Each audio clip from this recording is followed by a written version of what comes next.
Hello everyone, welcome to A plus BI. Again, why do I say again? Because I just had another video an hour ago. If you haven't seen that yet, go ahead and check it out. That's a homemade problem and I think it's a pretty interesting problem. Anyways, by the way, in that video I forgot to show you the result from Wolfram Alpha, which I'll probably share as a link to an image so you can check it out later. Anyways, in this problem, we're going to simplify a complex expression, an easy complex expression. Why do I call it easy? Because it is. So you'll find out.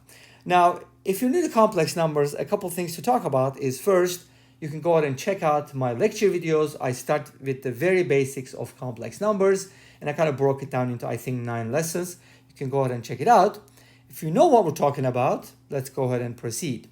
So to solve these kinds of problems, we are supposed to get rid of the complexity at the bottom in the denominator, right?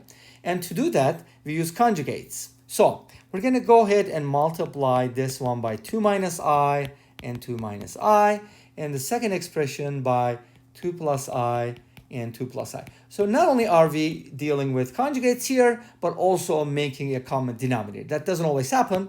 For example, if you were given a problem like this, obviously, you would not be making a common denominator. I mean, you could, but that would just be a longer method, probably my first painful method. All right, so let's see. We can go ahead and distribute. So this is going to be 10 minus 5i. And since I have a common denominator, I can just go ahead and add these numerators, 10 plus 5i. At the bottom, what am I getting? I get a plus bi multiplied by a minus b. And remember, this is always a real number, and it's actually sum of 2 squares. It is a difference, but a complex difference, so it just becomes a sum in the real world because it's a real number. So this becomes 5, 4 plus 1. Get the idea? That's the shortcut. Great. Now let's go ahead and simplify this. Negative 5i and 5i. This gives us 20 over 5, and that's just equal to 4. So the answer is 4. Wait a minute. We added 2 complex numbers in rational form and then we got a real number? Yes, because these are conjugates. And that kind of brings us to the second method. All right. I guess this method is also very similar to the first one, but I want to share with you because it's interesting in my opinion, and please let me know what you think. Now, when you multiply these first, what did you notice? You probably noticed that these are conjugates and they give us 5. Interesting.